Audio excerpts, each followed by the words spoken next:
नमस्कार दोस्तों, ब्लडी सत के एक और दिल दहला देने वाले खौफनाक एपिसोड में आप सभी लोगों का बहुत बहुत स्वागत है। मैं हूं निखिल और आज आप लोगों के सामने एक और श्रापित चीज की कहानी लेकर आ गया हूं दोस्तों। इस दुनिया में ना जाने कितनी ही सारी श्रापित वस्तुएं हैं। अगर गलती से भी उन्हें आपने अपनी जिंदगी में ले आए या फिर अपने घर में ही ले आए तो आपका बहुत बड़ा नुकसान हो सकता है। दुनिया में ऐसी बहुत सारी श्रापित चीजें हैं जो आज भी तरह तरह के म्यूजियम में स्पेशल अनुष्ठानों की मदद से बंद करके रखी गई है दोस्तों। उनमें से एक एनाबेल डॉल है। उनमें से कई ऐसी किताबें हैं जिन्हें आज भी चाहकर भी कोई टच भी नहीं कर सकता। माना जाता है कि अगर वो अपने कैद से बाहर निकल जाए तो इस दुनिया में एक ऐसी तबाही मचा सकती है जिसके बारे में हमने कभी कल्पना की भी नहीं होगी और हम सोचना भी नहीं चाहते दोस्तों। मैंने तरह तरह की श्रापित चीजों के बारे में आप लोगों को समय समय पर बताया है, लेकिन क्या आप लोगों ने कभी ये सोचा है कि हाथ से बनाई हुई कला भी श्रापित हो सकती है? जी हाँ दोस्तों, बिल्कुल सही समझा आप लोगों ने, बिल्कुल सही सुना।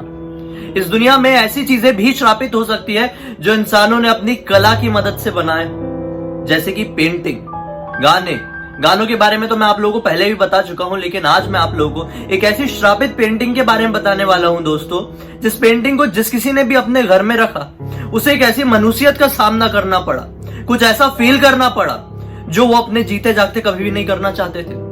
इस पूरे वीडियो को ध्यान से देखना दोस्तों, कहीं आपके घर में भी कुछ ऐसी ही पेंटिंग तो नहीं। अगर इस तरह की पेंटिंग आपके घर में है तो अभी निकाल फेंकना, क्योंकि ये वीडियो इतना ज्यादा खौफनाक होने वाला है, क्योंकि ये वीडियो बहुत ज्यादा सच्चा है। इसमें बताई गई हर एक जानकारी ब्लडी सत्य है। अगर आप लोग जानना चाहते हैं कि ऐसी कौन सी पेंटिंग है जो आपको घर में कभी भी नहीं रखना चाहिए, ऐसी कौन सी पेंटिंग है जिन्हें घर में रखने से बहुत बड़ी मनुष्यत जुड़ जाती है, अगर आप लोगों को जानना है दोस्तों तो बने रहिए अंत तक। अगर आपके मन में कुछ बात है फिर मुझसे कुछ कहना चाहते हैं तो मुझे डायरेक्टली मेरे फेसबुक पेज पर आके कांटेक्ट कर सकते हैं। मन करे तो इंस्टाग्राम में भी कर लीजिए। दोनों की ही आईडी आपको वीडियो के डिस्क्रिप्शन बॉक्स में जरूर मिल जाएगी। दोस्तों, एक पेंटिंग है जिसका नाम है द हैंड्स रेजिस्ट हिम। इसे 1972 में एक पेंटर ने बनाया था जिसका नाम था बिल स्टोनहम। दरअसल दोस्तों, ये पेंटिंग बनाने के बाद उन्हें कुछ ऐसा भूतिया तो फील नहीं हुआ था, लेकिन वो नहीं जानते थे कि इस पेंटिंग में वो क्या बनाने जा रहे हैं। इस पेंटिंग में वो ये बना रहे थे कि एक लड़का अपनी डॉल के साथ इंसानी दुनिया में खड़ा है, उसके जस्ट पीछे एक कांच की दीवार है, या फिर जिसे हम एक कांच का दरवाजा भी कह सकते हैं, और उसके बिल्कुल पीछे बिल्कुल अंधकार है। अंधकार से कुछ हाथ है जो इस दुनिया में आने की कोशिश कर रहे हैं। इस पेंटिंग को देख के ऐसा लगता है कि मानो अंधकार की दुनिया से शैतान निकलकर हम मासूमों की दुनिया में आना चाहते हैं और ना जाने हमारे साथ क्या करना चाहते हैं दोस्तों।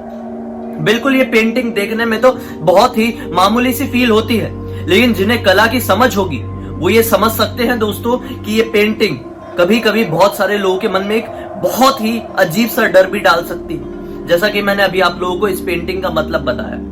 दोस्तों, इस पेंटिंग के बारे में कोई खबर नहीं आई थी सन 2000 तक, लेकिन सन 2000 में ईबे में एक पोस्ट आया जहां पर इसी पेंटिंग के ऊपर लिखा हुआ था कि ये $100 में बिक रही है। और इस पेंटिंग की खूबसूरती को देखते हुए, जी हाँ दोस्तों, कुछ लोगों को इस तरह की चीजें खूबसूरत भी लगती है। इस पेंटिंग की खूबसूरती को देखते हुए एक दंपत्ति ने इस पेंटिंग को खरीद लिया, यानी कि एक कपल ने इस पेंटिंग को खरीद लिया। जब उन्होंने इस पेंटिंग को अपने घर में लगाया तो उसी दिन से उनके घर में कुछ ऐसी ऐसी गतिविधियां होने लगी जो वो चाहकर भी इग्नोर नहीं कर सकते थे, लेकिन इग्नोर किए जा रहे थे। जैसे कि उन्हें बार बार किसी के रोने की आवाज आती थी।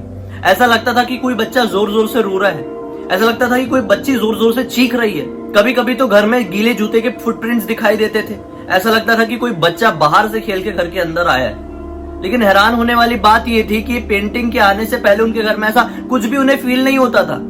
धीरे धीरे करके बात बिगड़ती चली गई और फिर उन्हें कुछ दिन बाद यह महसूस होने लगा कि इस पेंटिंग के अंदर के जो दो कैरेक्टर है, यानी कि जो लड़का है छोटा बच्चा और वो जो गुड़िया है, वो पेंटिंग से बाहर निकल जाते हैं रात के 12 बजे के बाद और पूरे घर में घूमते हैं, कभी कभी खेलते हैं, रोते, हंसते, चिल्लाते, चीखते, ना जाने क्या क्या करते हैं। वो लोगों ने सोचे कि ये हमारी किसी तरह की गलतफहमी हो सकती है, डिप्रेशन हो सकता है, या फिर कोई हमारा मानसिक संतुलन डोल सा गया होगा, इसलिए हो रहा होगा, क्योंकि वो लोग पैरानॉर्मल दुनिया में बिल्कुल भी विश्वास नहीं करते थे। एक दिन उनके घर में कोई रिश्तेदार आते हैं, उनसे वो ये बातें डिस्कस कर रहे होते, तो उनके रिश्तेदार ये सब चीजों में विश्वास करते थे। साथ में मिलकर सभी लोग डिसीजन लेते हैं कि अगर ये पेंटिंग के आने के बाद ही आपके घर में ये सब चीजें हो रही है, भले ये कोइंसिडेंस क्यों ना हो, लेकिन अगर हो रही है तो ऐसी चीजों से हमें छुटकारा पा लेना चाहिए, तो ही बेहतर होता है। दंपति थोड़े समझदार थे, सभी लोगों की बात मानते हुए वो पेंटिंग की तरफ बढ़ जाते हैं, दिखाने के लिए कि आखिर पेंटिंग है कैसी। रिश्तेदारों को जब वो पेंटिंग दिखाते हैं तो दिखा के बहुत ज्यादा डर जाते हैं, मानो कि उनके पैरों तले जमीन निकल गई। लेकिन रिश्तेदारों को ज्यादा हैरानी हुई नहीं, क्योंकि उस पेंटिंग में कोई कैरेक्टर था ही नहीं। उस पेंटिंग में सिर्फ दिखाई दे रहा था एक खाली बैकग्राउंड, कोई कैरेक्टर नहीं, सिर्फ अंधकार, कांच की दीवार और एक बैकग्राउंड। सब लोग देख के हैरान हो जाते हैं कि कहां है वो बच्चा, कहां है वो गुड़िया और कहां है वो हाथ जिसकी बात अभी अभी ये लोग कर रहे थे। वो दोनों दंपति देख के इसलिए चौंक जाते हैं क्योंकि वो पेंटिंग को अपने घर में काफी दिनों से रखे हुए थे। रिश्तेदार इसलिए नहीं घबराते क्योंकि वो लोग जिंदगी में पेंटिंग को पहली बार देख रहे थे। जस्ट इमेजिन, आपके घर में एक पेंटिंग लगी हुई है काफी समय से, उस पेंटिंग में किसी का चेहरा बना हुआ है। अचानक से आप उस पेंटिंग को दिखाने के लिए किसी को लेके जाते हैं और ये पाते हैं कि उस पेंटिंग में से तो वो चेहरा गायब ही हो गया है, सिर्फ और सिर्फ बैकग्राउंड ही बचा है। तो आपके साथ क्या बीतेगी? जैसा कि आपको पता है कि इस दुनिया में बहुत सारी हॉन्टेड चीजें हो रही है, आपके घर में बहुत सारी हॉन्टेड चीजें हो रही है, आपकी उस पेंटिंग के कारण हॉन्टेड चीजें हो रही है। और जब आप उस पेंटिंग को दिखाते हैं किसी को तो वो हॉन्टेड चीज ही गायब हो जाती है, तो क्या फील होगा? लगेगा ना डर। तो उनके साथ भी बिल्कुल वही हुआ दोस्तों। उनको बिल्कुल समझ में नहीं आता और उसी समय डिसाइड कर लेते हैं कि इस पेंटिंग को हम लोग फेंकेंगे भी नहीं, फेंकना भी गलत है, इस पेंटिंग को हम किसी आर्ट गैलरी में बेच देते हैं। उनकी जानकारी में एक ऐसी आर्ट गैलरी थी जो कि तरह तरह की पेंटिंग रखने की शौकीन थे। उसके मालिक ने इस पेंटिंग को खरीद लिया।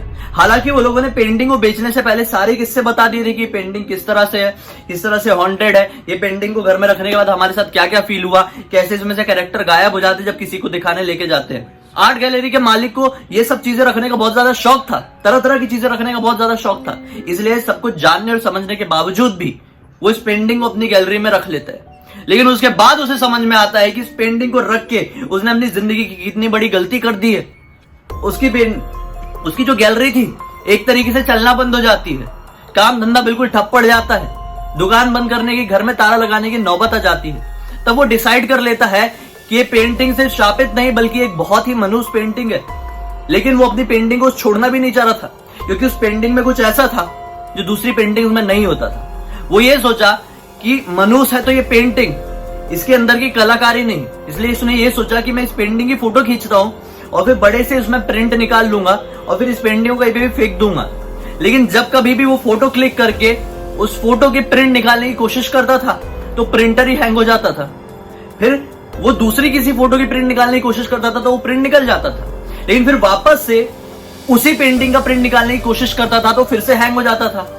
वो समझ गया था कि अब कुछ भी हो जाए मैं इस पेंटिंग का प्रिंट नहीं निकाल सकता, कितनी भी कोशिश कर लूं। वो डिसाइड कर लेता है कि जल्द से जल्द मुझे इस पेंटिंग से छुटकारा पाना बहुत ज्यादा जरूरी हो गया है।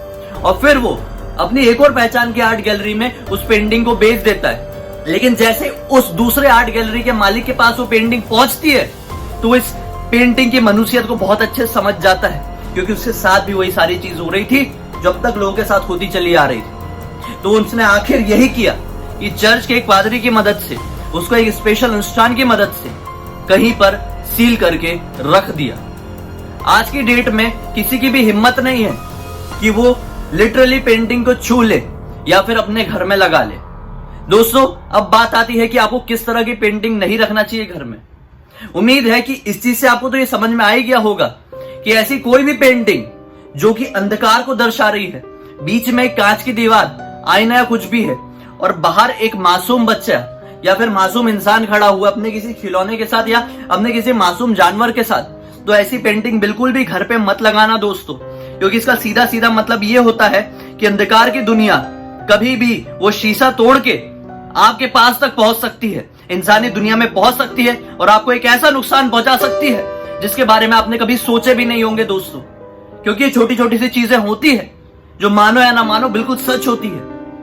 पेंटिंग ऐसी भी होती है जिन्हें आप घर में लगाकर घर में तरक्की की बिल्कुल नए चार चांद लगा सकते हैं। वहीं पर कुछ पेंटिंग्स ऐसी भी होती है जिन्हें आप घर में लगा देंगे तो आप सोच भी नहीं सकते कि आपको किन किन तरह की चीजों का सामना करना पड़ेगा दोस्तों। इट्स बेहतर कि आप लोगों के घर में कुछ ऐसी चीज है, कुछ ऐसी कला है तो उससे थोड़ा दूर हो जाइए।